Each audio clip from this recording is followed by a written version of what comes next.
camera for the first time.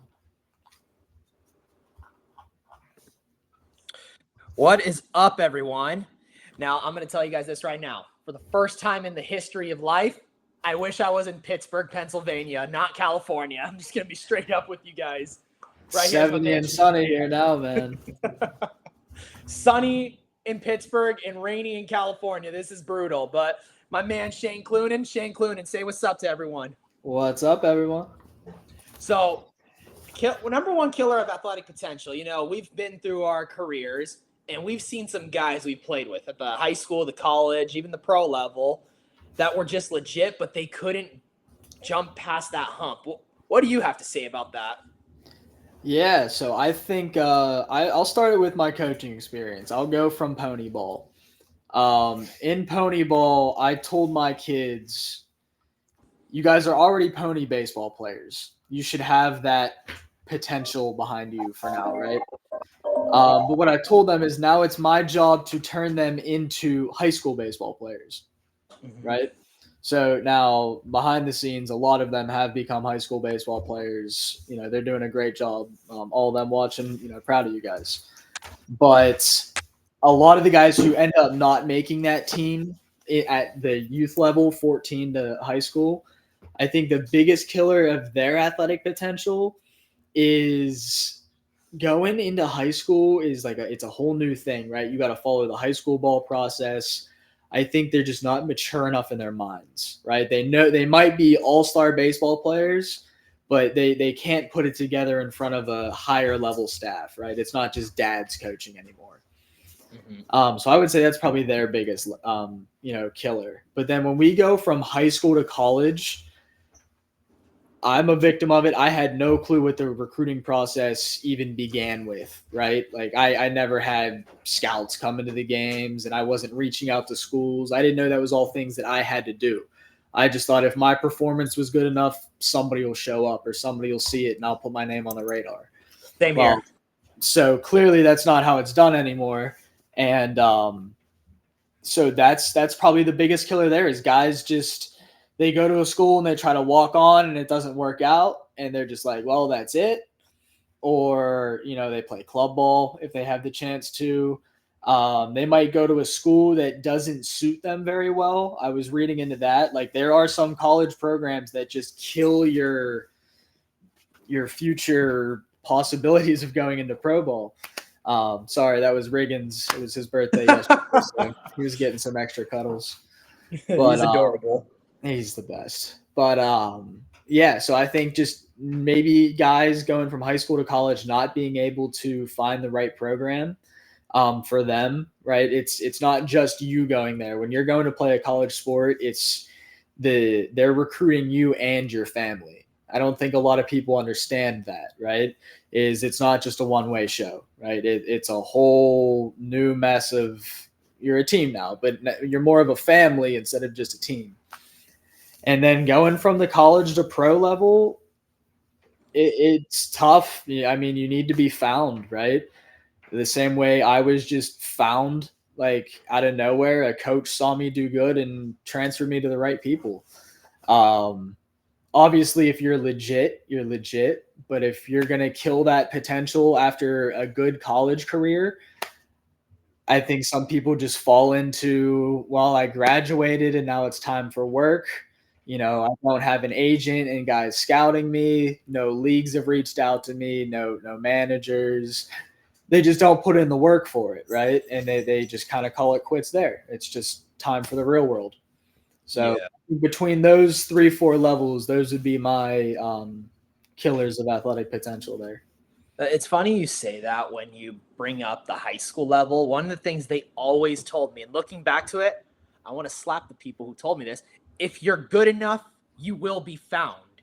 And, I have to tell this to my boys all the time. It's what I was taught by Joe Torre.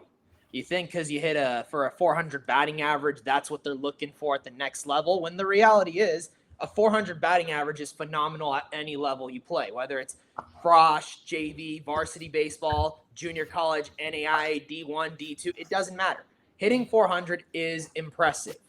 The problem is, though, they don't tell you that it's not just your stats alone. that get you looked at to that next level. So people think, oh, I'm hitting 400. I lead the team in RBIs. That's enough for me to get looked at.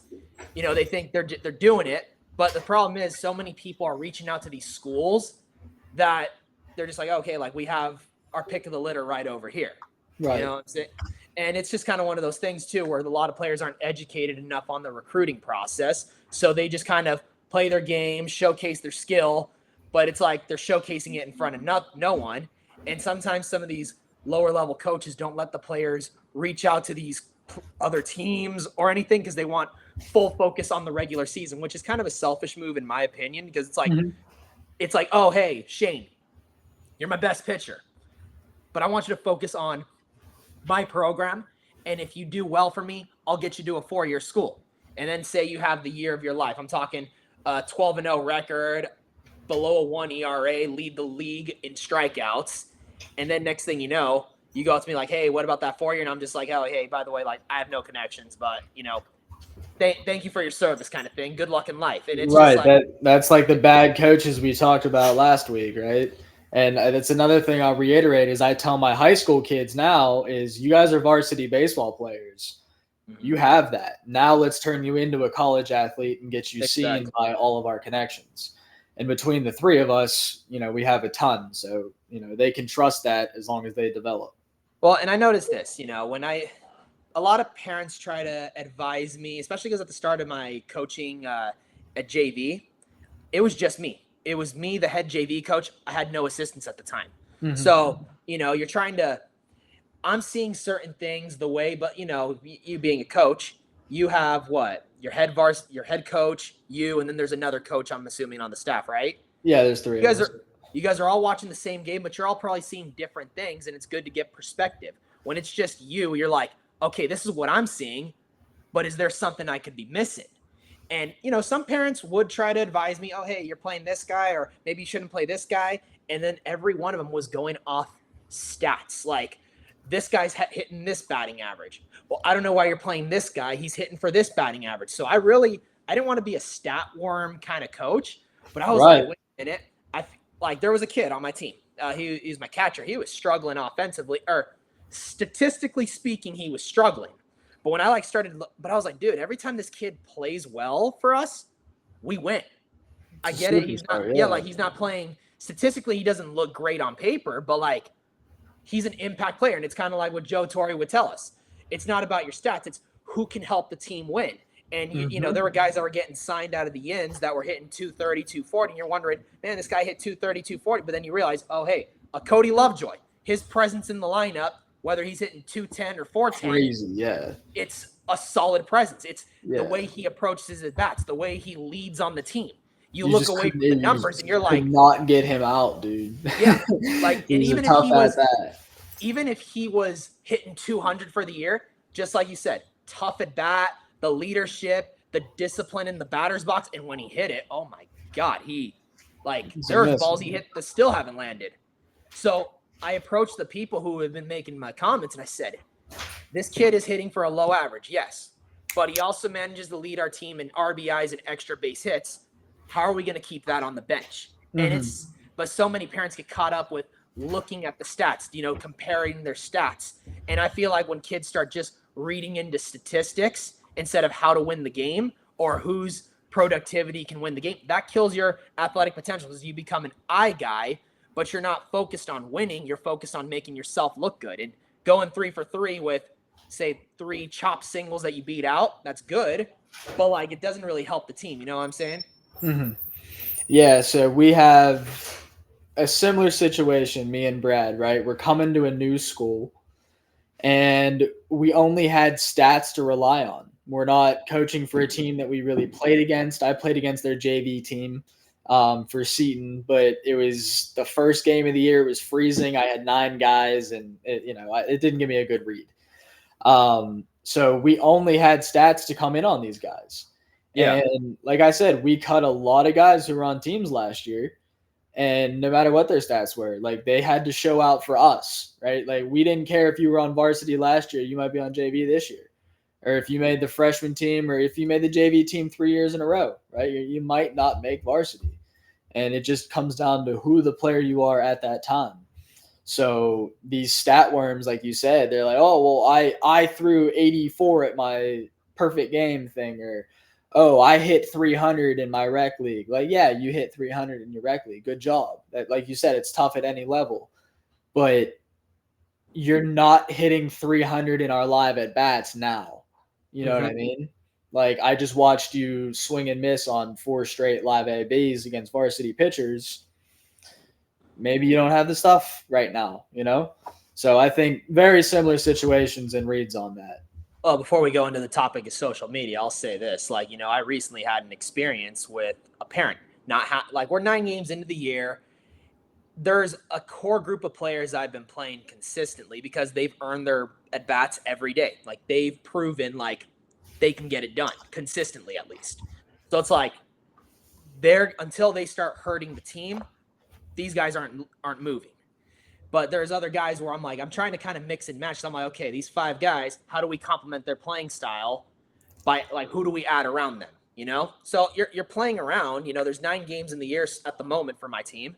So it's like, okay, we've won 5, we've lost 3, we've tied 1. What happened in our losses? And you're just kind of feeling everything out. Yeah. And a couple of parents are not happy that their kid has had less than 10 at-bats. And it's kind of, and I'll be honest, my team has blown out a couple of teams. I try to get the boys. It's baseball. The best 9 play. And I cannot tell you how many times I've had to reiterate that to people. Well, it is the toughest sport to get on the field. Oh, yeah. There's no shifts. There's no lines. I think we talked about this in an episode already. It is the toughest sport to try out for, make, and have a daily starting role. So we did it last year. We were up by 15, 20, 34 on teams. Our starting 9 were in because they were section games, and we were in and out of there in 3 innings. We saved pitching, end of story. And people got pissed off. They're like, we were up by 15 in the second inning. Why can't, little Johnny play?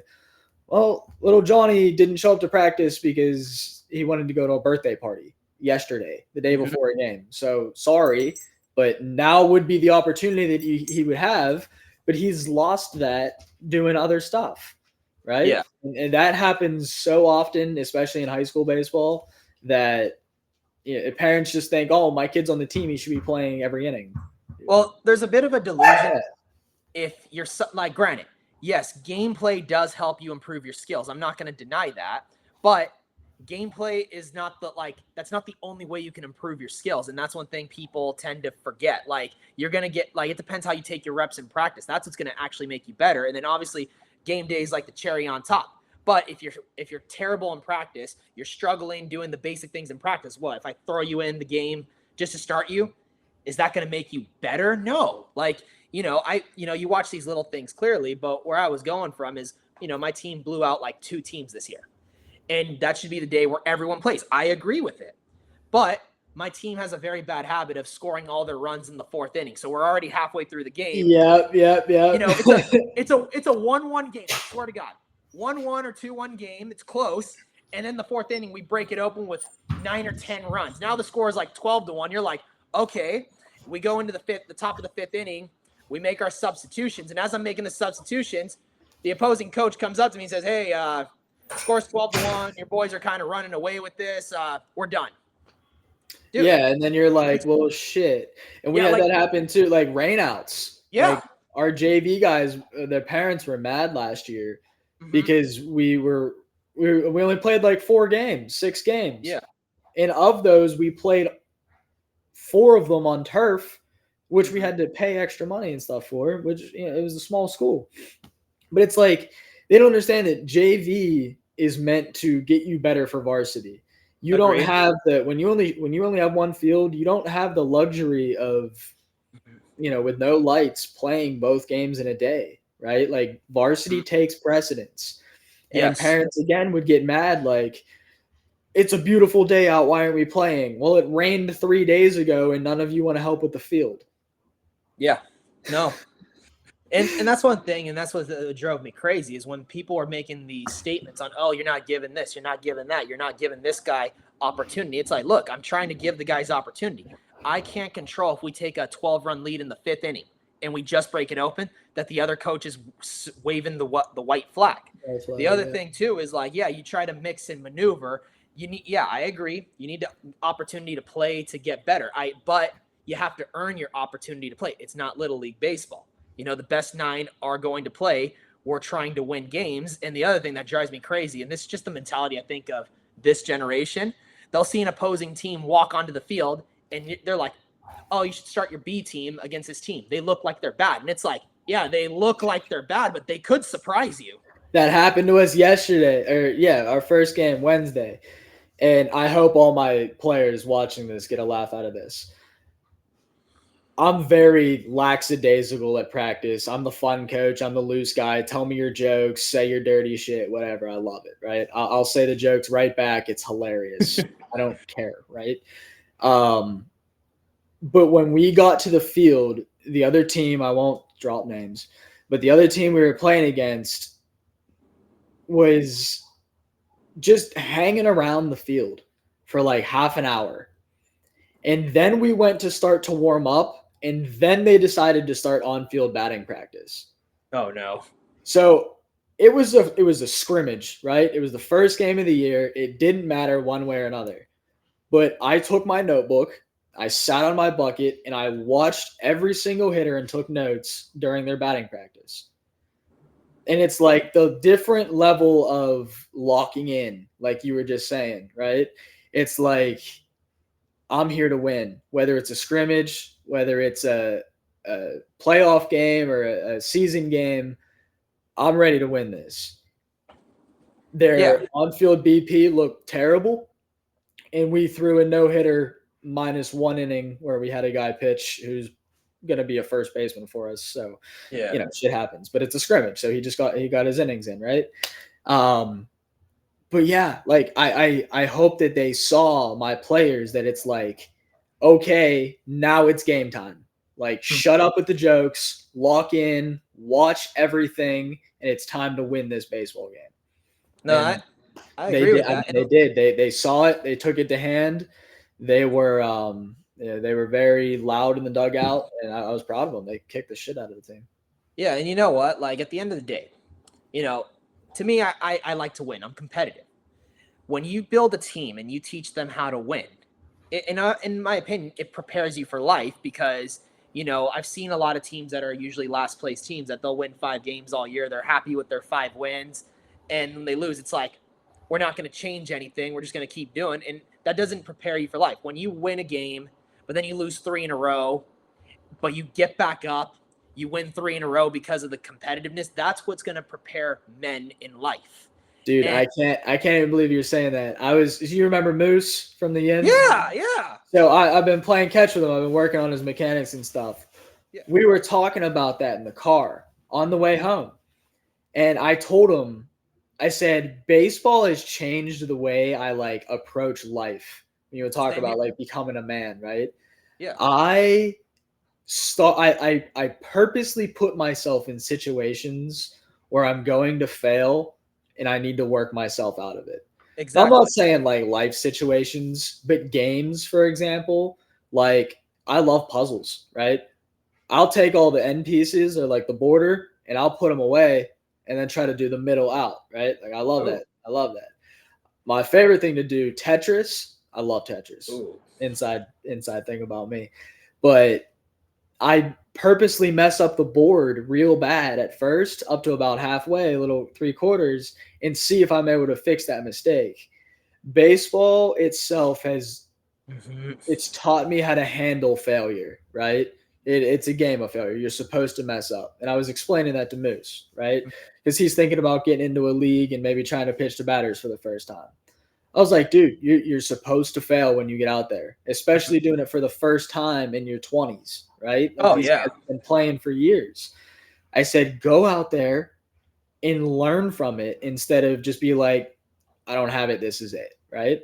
Yeah. So, we really worked on stuff, but I love that you said that because people give up on themselves too early. It's so recent. Yeah, they just give up.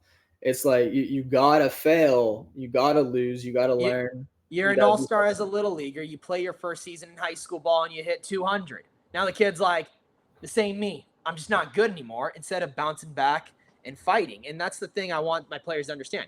Yes, do I want to win league? Do I want to win state? Of course I do. But those wins don't define who we are. What defines who we are is how we, back our stuff up. Like, if you're on the bench, instead of complaining and calling your dad to talk to the varsity coach to give you a shot, how's about, okay, what am I doing wrong in practice? What is the guy that's playing in front of me? And I encourage my players, talk to me. Ask me these questions. They're uncomfortable. They're tough questions, but I'm the type of coach that's like, you know what? Do it. And that's what kills some athletic potential is these players don't like to communicate with their coaches because they're scared of the answer or they're scared that the coach is going to take it the wrong way. Me, I know I'm not perfect. And my thing is I want to develop all my players. Hey, coach. I think they're scared to want to one-up their own teammate too. Yeah. And you know what? Everyone's I've said this at the Yins. Yeah. It sucks to think about.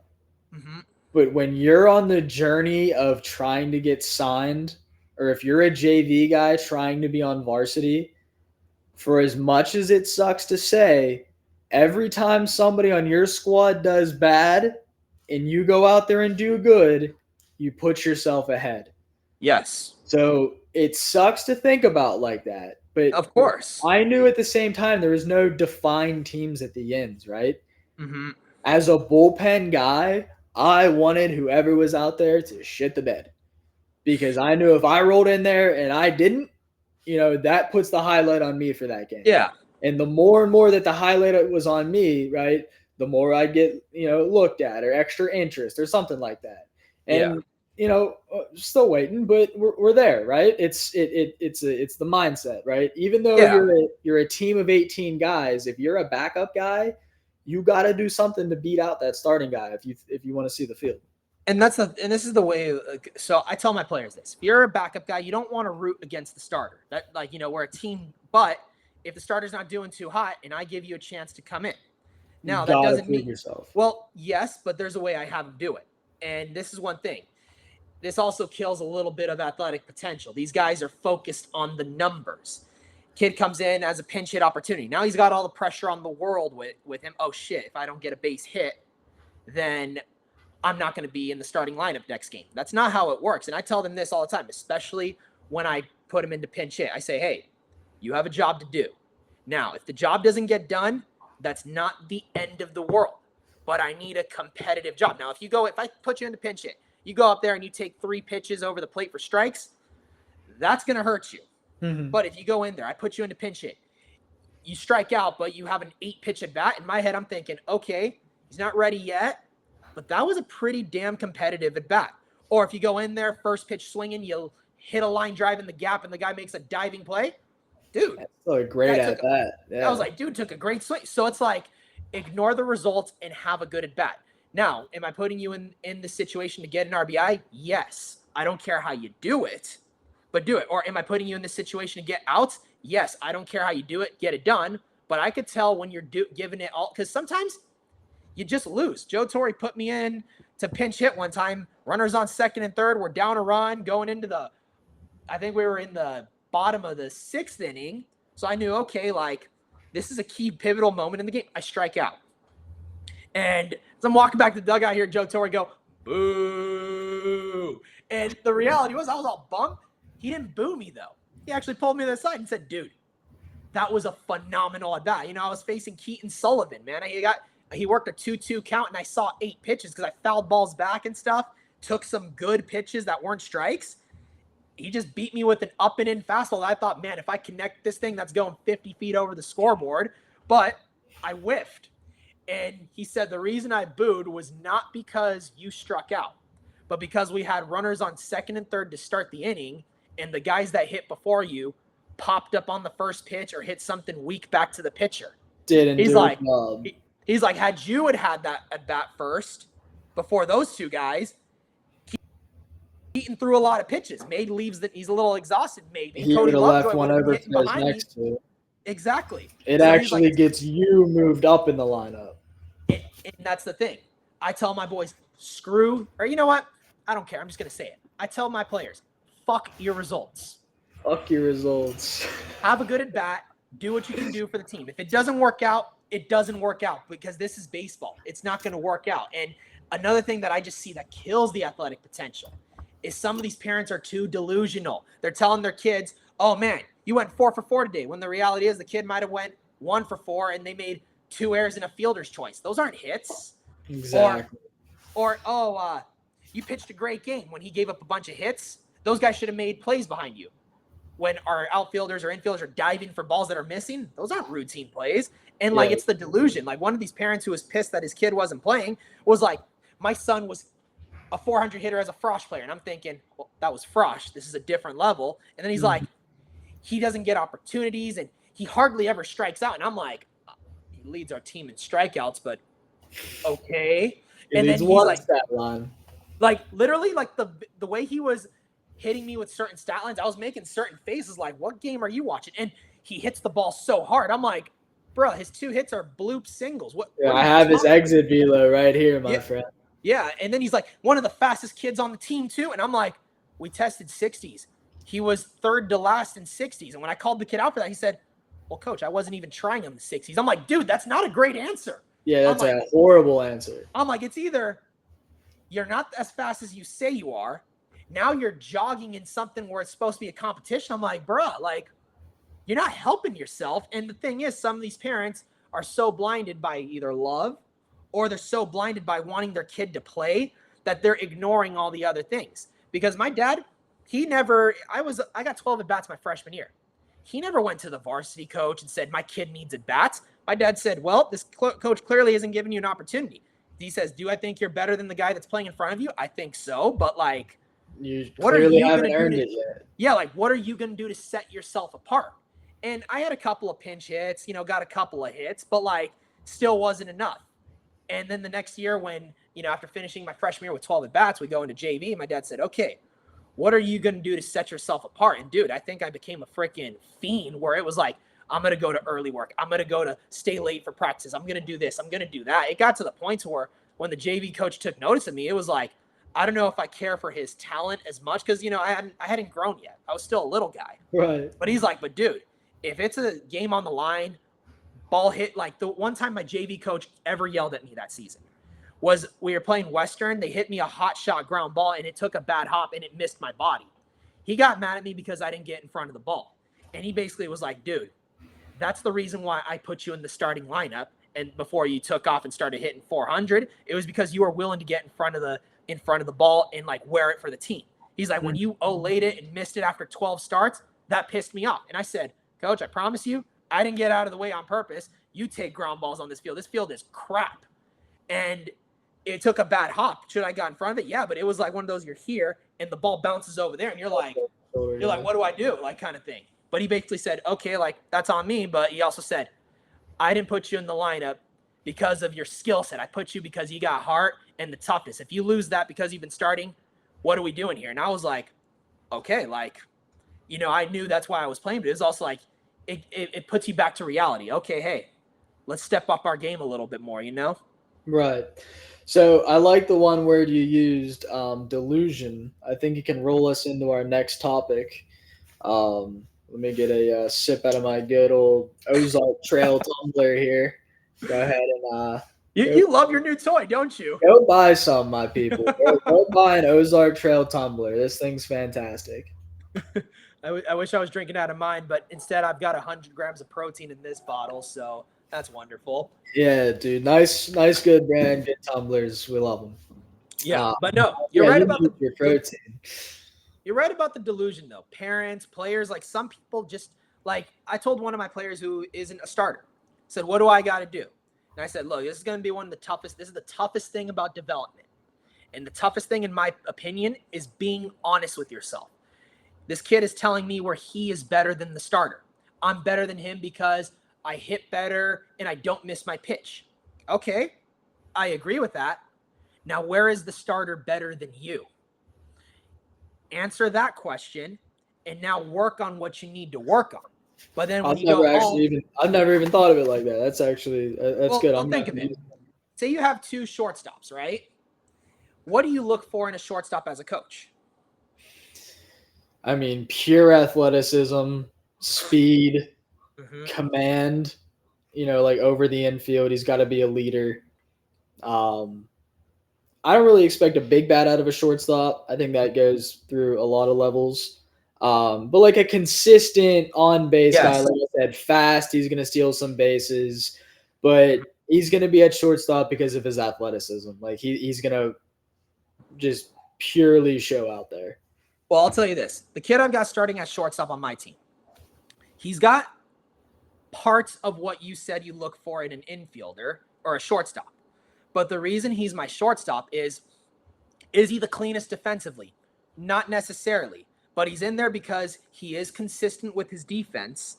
And since he started getting mentored by me, if he makes 2 errors in a game, that doesn't stop him from getting 2 hits in a game. Where other kids who I was testing at short, if they so much as made 1 or 2 errors, their bats were quiet the rest of the day. Yeah, their whole. And I told the kid who was my starter, it piles on. Where I told the kid who's my starter, hey, if you make an error, shrug it off. You're supposed to be the captain of my infield. Granted, I don't care about your stats. I care about you leading the team. First play of the game, this kid makes an error. Not a big deal. We have a battle with this Sonora high school. That same kid who made the error to start the game ends up getting the game-winning at bat where he hits the ball, it goes through, and next thing you know, we win on a walk-off. And it's like, and I told him, that's why you're in my lineup. It's the consistency, but you also know, hey, I got to be mentally tough up here. Where there's guys on my team, little more athletically gifted, little more faster, little bit more like they're clean with the defense. The minute they make an error or two, now they're striking out 3 times in a game. And when I made the switch, what was crazy is this kid may not make all the plays all the time, but he's still staying right here with his offense and his defense. When I made the switch with the other kids, their defense skyrocketed. Now they're my top hitters. And I'm like, I'm taking pressure off you guys because you showed in the fall, you guys are athletically gifted enough to play here, but you don't have it up here right now. I need you to develop what's going on up here, and then we can make the switch. But right now, like, you're more valuable here. Now, when you go to a showcase, put your ass at shortstop. Just because I'm putting you at second base doesn't mean you're not a shortstop, but I'm trying to put the best 9 in the lineup. Out of my 9, 3-4 guys happen to play the same position, so I'm going to have to put some guys out of position, but I want their bats in the lineup. But also, at the same time, I like the Padres' idea of train everybody like a shortstop. I have my pitchers. I have my pitchers take slow rollers and field ground balls. You know what I mean? Like, dude, one of my POs takes ground balls. Exactly. Yeah, that's exactly what mine do. Marcus Stroman warmed up that way. But I think that the new idea behind it of everybody should be an athlete at all aspects, they should all be able to move like a shortstop, is a very good thing. So the fact that you have that many shortstops should put you at a higher level because now you have athleticism all over the field. Because I constantly say first baseman should never throw a baseball, right? They just always find a way to mess it up. And especially in high school baseball. In high school baseball, you find me a first baseman who make a throw. I haven't seen one yet. But it's like, if you can find a field of 9 guys and have them all be shortstop athlete, right, then it's that first baseman's never an issue. You don't have to hide guys anymore if they're all athletic. And I told one of my kids who is trying to break the starting role as a first baseman, I said, look, do you and the first baseman that you're competing with make errors? Yes. You guys are 16 years old. It's going to happen. But there's some errors at a certain position. It's like, if you're a catcher and you're constantly missing balls that are thrown to you, that can't happen. If you're a first baseman and you're dropping balls, that can't happen. If you're a center fielder where every time you get a ground ball hit to you, it goes through your legs, that cannot happen. And that's one thing a lot of players don't understand is yes, everyone makes mistakes, but there's certain mistakes that you cannot allow as a ball player. And that's the thing.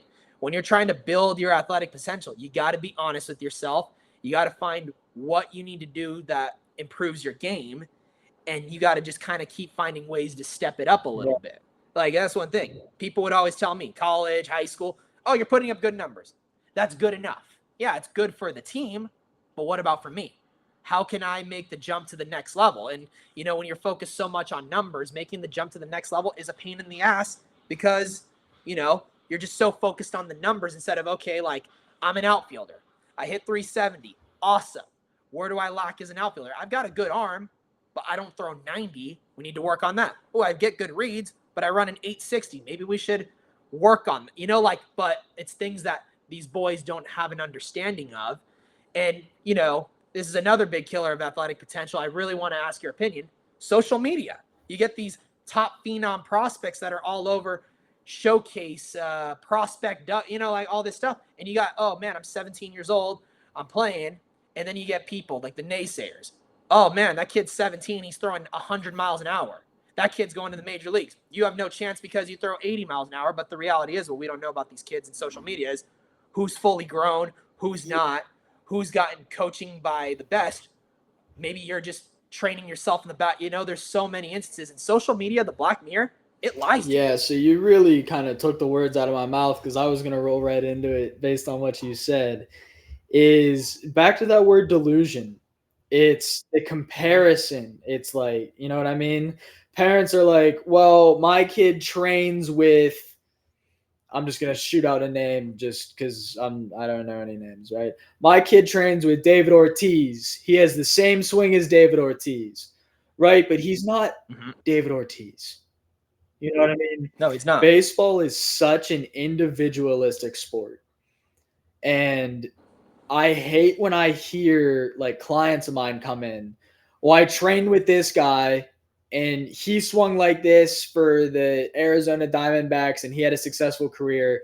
He taught me how to swing like this, but it doesn't work for me. So those guys who give those lessons and the trainers like that, they're not good trainers. They're not good instructors. And I only say that because I pride myself on it, right? Like, I don't care what you come in and look like, right? Kevin Youkilis is my example always. You remember his batting stance, right? Like crazy, right? What does every single professional hitter do, no matter what their stance looks like in their swing, right? They all get to the same spot, right? No matter how they set up. So it's not that this was my pre-plate routine and I do this with my hands and I get this swing and I wrap around and I hit my batting glove, all these stupid swings you see, all these perfect game swings. They all have beautiful off the tee swings, and then you put them in a game and they can't hit nothing but a fastball in the middle. But a dead red fastball. Exactly. But it's the comparison like you were talking about. It doesn't matter what so-and-so's doing, right? I walk in all the time with these high school kids. That's Johnny Appleseed, right? He's going to FGU and, he's going to be so good. I don't care. Kick his ass. Let's win, right? Yeah. Like, I have 6 guys going D1. They have Johnny, right? Let's beat that. Like, I don't care. Yeah. Oh, he posted this on social media. He's doing it. It's delusional, dude. It's delusional. Like you were saying. Everyone's trying to be someone they're not. And I'll tell you this. If there was a kid, maybe not with me, but other hitting instructors in the country that came in with the Kevin Youkilis stance, I can guarantee you the first thing these instructors would do is change this to, okay, it's got to be right here. Like, because they think everyone has to swing the same. But on top of that, you're right. It's that delusion. It's that comparison. Oh, man, we're facing – and I'll never forget this. This is one of the first kids I ever trained. We were just having a conversation. He said, bro, we're facing a guy that's a UCLA commit tomorrow. I don't know if I could hit him. I looked him dead in the eye and I said, do you have a girlfriend? And he looks at me and he pumps his shoulders. Yeah, I do. I said, she pretty hot? Yeah, nah, dude, my chick's a dime piece. And I said, okay, is this the only chick you've ever dated? Nah, I've dated like 3 or 4 other girls. And I said, okay. So those 3, 4 other girls. Answer. It's all wit. Yes, sir. It's the first girl I've ever dated. No. But I said, and this is to me, man. I'm the cool coach. I was like, so out of the 4 chicks you asked out, when you asked them out, was there any doubt in your mind that she was going to say yes? Like, did you walk up to that girl thinking she was going to say no? Hell no, coach. She was going to say yes. And I said, hey, genius, you got that chick to go out with you because you had the confidence to get her. Have the confidence to hit this dude, because if you're going in there against a UCLA commit thinking, fuck, this guy's going to strike me out, you're going to strike out, you dumbass. Yeah, you're going to strike out. And you know what the kid said? He said, coach, that makes a lot of sense. Well, yeah. And I'm like, yeah. Well, I brought that mindset into the Yinzer, right? I'm playing club baseball. right? These guys are all shitters. It's just dudes in college playing baseball at this point. And now I'm walking onto Wild Things Park pitching with a purpose, like the same field that I grew up going to games, you know what I mean? And now it has a meaning to me. I think the first Yep. guy I pitched against had like a Marlins tag on him or something. He's something like MLB graded. And I struck him out. Yeah. And I went into it. I was taking videos, posting on Snapchat and whatnot. I was like, can't wait to get destroyed by all these guys. Like, I was not confident. Yeah. But once I got that first one under my belt, my whole mindset changed. I'm like, well, if I can get him out, that's the best hitter I've faced in my whole life. If I can get him out, I'm clear on everybody else. And immediately that confidence, that little bit of cockiness, the flow. Who was that hitter that you got that, oh, I could do this? Who was the hitter?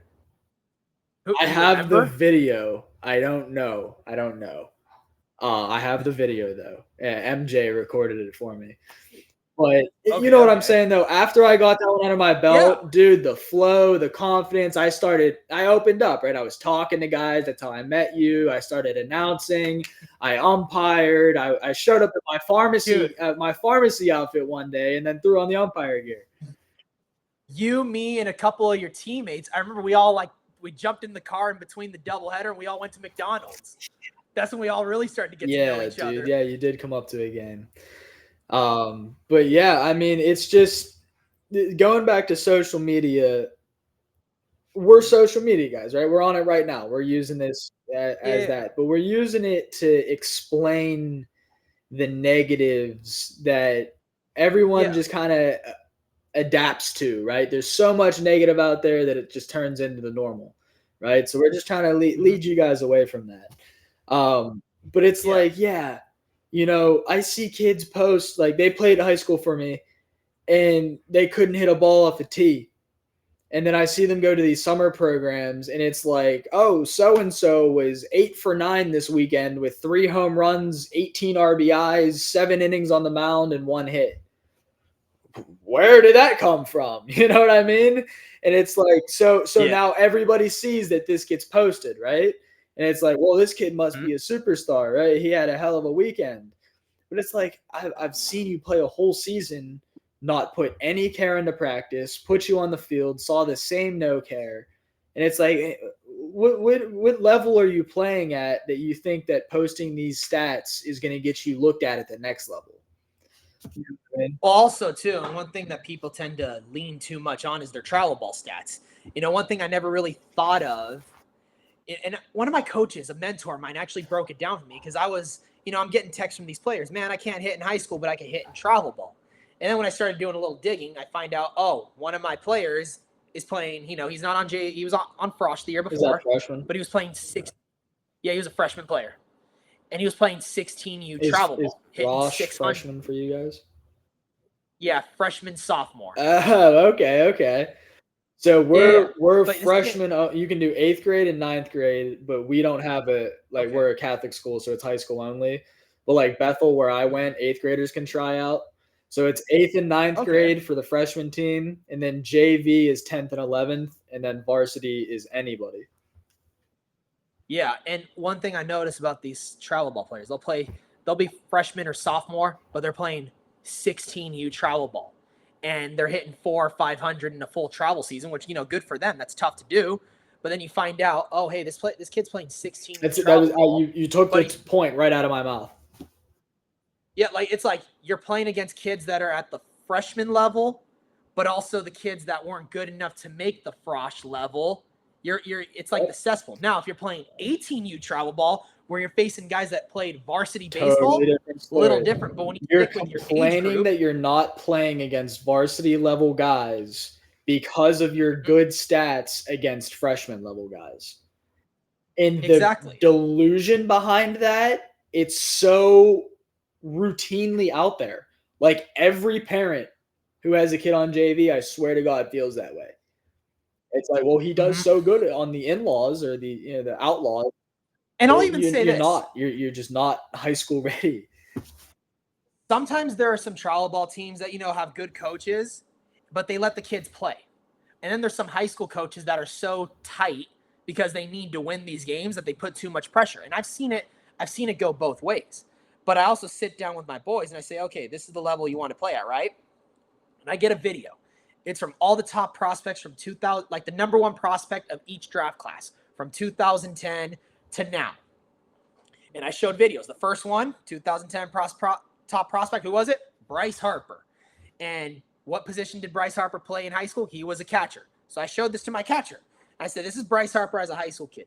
What do you notice? And you see like Bryce Harper hitting a bomb and throwing a dude out. And my player, oh, well, Bryce Harper's a dog. And I'm like, no, look at the video closer. And then you see Bryce Harper had a 1.9 pop time, which is insane. He threw 88 across from like catcher to home plate. Now I might be exaggerating the stat, but like he threw it from home plate. He touched 88. And then he's also, I don't think they were doing exit velos in Bryce Harper's day, but he's also hitting bombs. And I said, he was good. He had great stats. Look at what he's doing. And then the kid was like, I don't have a 1.9 pop time. I don't throw 88. I'm like, exactly. Now, we're not going to compare you to be like, oh, I have to do all that. And one thing people don't understand is it's the journey that gets you to that next level because you're preparing. Some guys like Bryce Harper, because I remember when reading up about him, I thought he was just a normal sized kid that just had God-given talent. Then he makes his major league debut at 19 years old. Dude was low-key kind of jacked. And I was like, this guy's got some size to him. But a lot of people think, oh, this guy's good because he's got skill. They don't see, oh, this guy's got a little size. This guy's got a little speed. They just think he put up good numbers. When you take a Javi Baez who hit 700 in high school, it's like, okay, he didn't have the size, but he had insane speed, crazy athleticism, and he could hit bombs. Like, that's the thing that people don't understand when it comes to making that jump to these levels is it's more than the stats. It's all about your performance and how athletic you are. And they don't pay attention to that stuff. Now, you're not supposed to compare and contrast, but it's like, okay, if the level I want to be at, the guys are doing this, what do I need to do to get to that level? But sometimes it might take a little longer because you need to get experience in weightlifting. You need to take care of your body better. But also, some of these kids just straight up need to grow. Shane, your mic's off.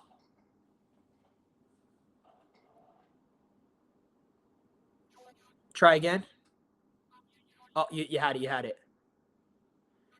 I can't hear you.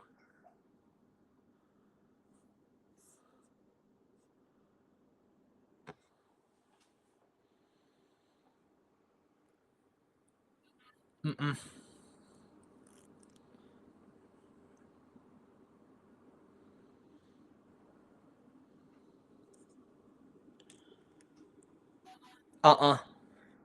Yeah. Oh, you had it. Okay. Try again.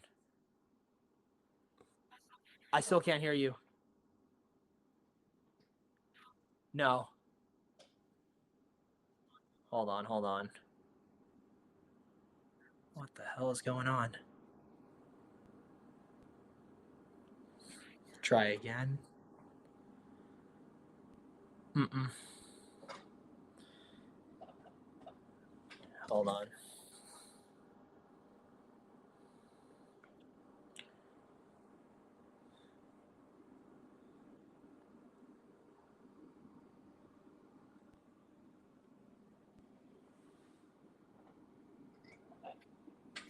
Still on mute.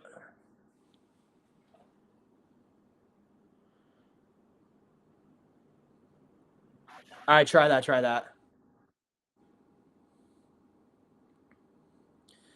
Well, give us a second. Shane went on mute for a quick second. Hold up. There was some technical difficulties. Oh, is he coming back?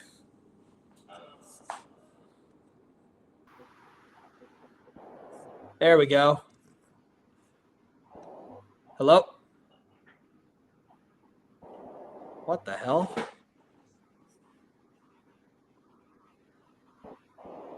Oh, we're having a little bit of technical difficulties here. I can't. It's low on your end. I tried to raise the mic up a little bit.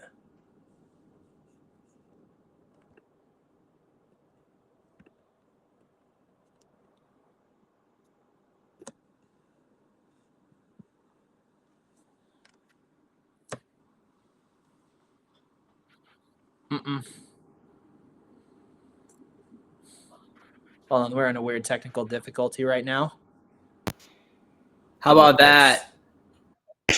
Yes. Yeah, what did I you have do? no clue what I did. I started clicking buttons, bro. Yeah. No, because you went mute out of nowhere. My leg kicked out and it pulled the cord, and it was just my fault. So sorry about that. No, you're good. I had a point. I was gonna ask you. What is travel ball like out in California? Because I know it's a bigger state. You got a lot more ball players, but PA it's changed drastically over the past couple years, where it went from like your high school team played Legion ball together, and you tried to play for the state tournament in the summer, and then you rolled right into fall ball. You lifted and worked out all together throughout the winter. You did your winter workouts. You played high school ball, and the cycle kept going. But now it seems like everybody is on a travel team, and there are just travel teams popping up left and right. And it's just been increasing over the years. So now everybody's a travel ball player as long as you have the money to pay for their orgs or their organizations. You know what I mean? Is it the same way out there? And it's basically like that now. Obviously, so you get, I'm not going to call organizations out because I don't play that way. But you get these top organizations that are from California that have their national team. This is like, these are the best players in their entire organization.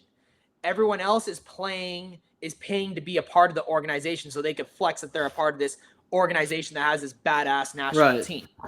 And in my opinion, some of it's a little bit watered down because some of these kids have a little bit more money to spend to play these tournaments. Now they'll play in the PG tournaments, the showcase tournaments, whatever. Now, unless you're in like the national classic, like this is the top tier tournament, you're pretty legit. And there are some good travel ball players, but a lot of it, it's just gameplay. They're playing game after game after game. There's no intensity on the development because, you know, I haven't played travel ball. I never did it in high school, but like going around, I'll talk to some of my players who play for some of these organizations. And I say, okay, like, what'd you do this summer when you trained? Oh, I played about 60 games. Good. Phenomenal. You're still screwing up in that one thing that you needed to. Yeah, you haven't fixed anything. You've only worried about playing. You haven't implemented any change in those games. Yes. But then the kid said, well, I was pretty dominant this travel ball season. I'm like, yeah, that's great. But how often are you playing the same travel ball team with the same players that are like, at the end of the day, you want to win the travel ball games, but if you lose, but you have 6 at-bats in a game, it's not the end of the world. And it's like one of those things where these guys aren't scouting to beat you. So they're not going to use your weaknesses against you in these travel ball What you do from 7U to 15U travel ball doesn't matter. No. And I'll tell you this. These boys dominate at those levels, great, but it's not like they're playing against guys that are scouting them. And this is where I saw baseball get tougher for me as a player. Yeah. When you start playing at those levels where now it's this coach's job to beat you. Now he's thinking about you. How am I going to beat Shane Clunan in the second inning when he throws 6 pitches over the top and 3 subby? How am I going to beat a Tommy Blood who can drive the ball in the gaps and score the run when necessary?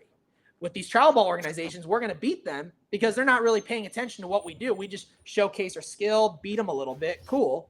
But in these travel ball teams, it's like, okay, we're just getting our reps. With the high school, the college, the pro teams, now they're like, okay, how do we beat these guys? And then they study your game. They watch film on you. That's the difference. And there's not a lot of studying that goes on when it comes to travel ball. It's just, oh, let's play a game. Let's play a tournament. Oh, man, that kid throws 94. He's a badass. I got to play against him. Right, you know what I'm saying? Well, that's all I pretty much have to say about like social media and travel ball. I think they are killers of athletic potential, man. They're killers in the sense of they don't tell you. Yeah, exactly. They only show you what you want to see, and I think when people get exposed. Like, I mean, we exposed some people this year after the tryouts making cuts. I'm sure you're the same way. Like, once you kind of see people get exposed, they really start to understand, like that's what it takes. You have to get exposed for you to understand that it's not the all importance. Well, the thing, too, when it kills the athletic potential is a kid will have success one year, and they just tell you, oh, just do it again. Some of these kids don't even know how they did it the first they just time. went out there and did it. And it's like one of those things where, oh, you were successful then. If you just keep doing what you're doing, you're going to be successful again. But what people don't understand is the best players are making adjustments. They're figuring out, oh crap, Shane Clunan kept beating me on that low and away slider. Next year when I see him, how am I not going to get beat by that low and away slider? Then the next thing you know, you and I face off each other next year. I'm spitting on that pitch. Right. And then I win the battle sophomore year. Now as a junior, Shane Clunan's going to go in there like, okay, he spit on my low and away slider. Screw it. I'm going to surprise him and beat him with an up and in fastball and pray to God I scare the living date. And it's a constant battle. But when you're trying to do the same thing over and over, that's like borderline insanity. That is the definition of insanity, my friend. Yes, sir. See, this is a doctor, man. Like he knows these. He can prescribe these things. But like that's the thing. It's one of those things where these people don't see the potential for these boys, and they just say, "Oh, like you're a success. Just do it." You Absolutely. Like, there's not a lot of teaching at these levels. I agree. It's just play, trophy.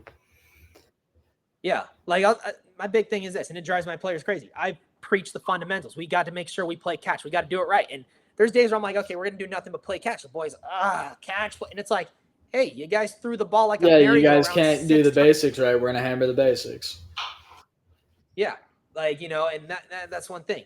You master everyone. And when you get to that college level, everyone can do the basics. Now, the best players can do the basics while running really fast and throwing really hard and hitting really hard. That's the difference maker that no one pays attention to. Master your basics, then build the tools. Master basic. Yeah. No, but I'm definitely excited for our next couple episodes. We got You guests. beat me to it, dude. Yeah, 3 different Savannah Banana guys coming on in the next 3 episodes. So definitely look out for that. Yeah, and then maybe we might have to bring your girl online to talk about ejection. Yeah, dude, we'll have to talk about umpires one of these days because they just keep getting worse. It's terrible. It's ruining the game. It's just making it bad and not fun. An umpire is bad when you as a coach ask the umpire where the call was, and he says something like, "Oh, it's middle." Then he goes, "Catcher, back me up." And when the umpire's not looking, the catcher goes like this. It's bad when the opposing team is green. Well, I'll look over at the other coach on like a close pitch. Our guy should have struck out and ball. I'm like, and the other coach is freaking out. And I'm like, you're totally right, dude. It was like, we all saw a strike except the umpire. The difference is I'm still a new coach, like a new head coach. I don't hide it as well. I throw my hands up like, are you? Like I said, I only get away with it because I'm an umpire too. So I work with all these guys. Yeah. So I get a little more string. But yeah, we'll definitely have a fun talk about umpires. But for sure, look out for the next couple episodes. We'll post about it. But Savannah Banana players they'll be online with us. I'm definitely excited to learn more about their game because it's baseball, but it's different. Yeah, it's a whole different world, man. I like that they involve the fans a lot. You know what? I think it's dope too. I remember when they first came out, my aunt would always send me Savannah Banana tryouts and say, "You should do this," and I'm like, "I'm not trying to." You would have been perfect for that shit too. I'm not as outgoing with my dances and whatnot. I was like, I ain't trying to dance in a skirt, but then again, like now that I've watched it, I'm like, when it first started, maybe I had a chance, but dude, now. Skill-wise, I think I could hop in and at bat for the Bananas, but dude, I can't backflip and catch a fly ball. I can barely catch a fly ball standing on my 2 feet right now. They are amazing athletes, and I will hand it to them all the time. Not to mention the dude in stilts. Oh, I cannot wait to dive in these topics with these 3 because it's more of those things where it's not that the game's different, but it's how they do certain things. I'm like genuinely fascinated how they practice it. I agree. And like coordinate it and everything. It's like a dance routine. Yeah, no, it's dope. Yeah, I'm excited for those episodes. Tommy, before we log off here, give me your hot take for the upcoming MLB season this year. I've been waiting to hear a hot take. We haven't done any hot takes yet. You know what? That Dodgers starting rotation is insane. Do you think the Dodgers win more games than any other team in this era of baseball this year? You think they beat the record? What is it? What is the record? Okay, I know in the recent records, I think the Yankees won 114 games, and that was in 98. I don't know if there was a team. There might have been one team better, and it might have been the 01 Mariners. That was 121 wins. Am I right or am I wrong? Well, here, for 95 years, the 1906 Cubs record of 166 victories was untouched. 166. I'm sorry, 100. The 95 years, 1906 Cubs, they won 116 games. Don't trust me with numbers. I got to read it. Okay. So they won 100. Then came the 2001 Mariners. So the 1906 Cubs held the record for 95 years. Okay. The Mariners tied the record, but the 1906 Cubs did it in a shorter season. So they still have the best win percentage in history. Okay. They haven't been broken since. The most recent challenger was the 2022 Dodgers with 111 wins. So 116 and 36 were the 06 Cubs, the 1906 Cubs. The 2001 Mariners lost in the ALCS with Randy Johnson, Ken Griffey Jr., A-Rod. Great team. I think Suzuki arrived that year from Japan. You know what? I don't 2001 think Johnson was on that team, but I remember Suzuki was. Because 2001, Johnson was on the Diamondbacks. Old franchise player. I'm sorry. Yeah. But they were 116 and 46. I wholeheartedly believe the Dodgers beat 116 this year. You know what? As much as I want to watch them lose every game, if you have the money and there's no cap, go beat the hell out of everybody. It'll be fun to watch. It'll be fun to watch. It's a tough one for me to call when it comes to predicting wins. I know our boy Will Himmelrich from Wild Things Analyze. He likes to predict who's going to win and who's going to finish with their – like, I love how he does it. And he asks me all the time, what do you predict? I'm like, I can't make any predictions because for – like, you know, as of right now, I was expecting, the Yankees are going to be the best in the country. Oh, wait on my hot take. And then Garrett Cole gets Tommy John. I'm like, well, crap. We lost our best pitcher. And, you wish for nothing, but you and I both well know. In a baseball season, there has to be consistency, but everyone's got to stay healthy. And when the players are not healthy, that's when things kind of fall apart. Agreed. Dude, my hot take, since you said Yankees, I say that the Yankees either miss the playoffs or lose in the first round that they're in if they squeak in. If the Yankees miss the playoffs, I say it is due to the Red Sox taking control of that division. Really? That's interesting. I don't know if you said hot takes, and I like to throw them out there hot. Yeah, I don't know if the Yankees will miss the playoffs, but I know this. I don't think Bellinger is going to fill the void that Juan Soto leaving for the Mets, that's a big hole. But it will be fascinating to see if Cody can step up and not hit 40 bombs like Soto, but be a presence on the field that can still catapult them to the top. You know what I'm saying? Because when you got Judge, Soto, and Stanton all going hot at the same time, that's a dangerous lineup to face. Now, didn't they lose Stanton indefinitely? I don't think they did. Stanton's gone now. I swear to you, I just read that. I think Stanton's off. Huh. You know what? It was one of their big bats, but I could have sworn it was Stanton too. They lost everything. They lost Soto, they lost Stanton, they lost Cole. Then we got some homework before the next episode with our Savannah Banana Boy. We got to start with the hot take just because now I need to do some research. I would love to do more hot takes. I think we can do that.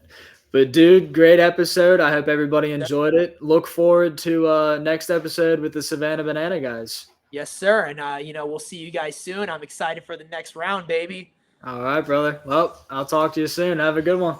You as well.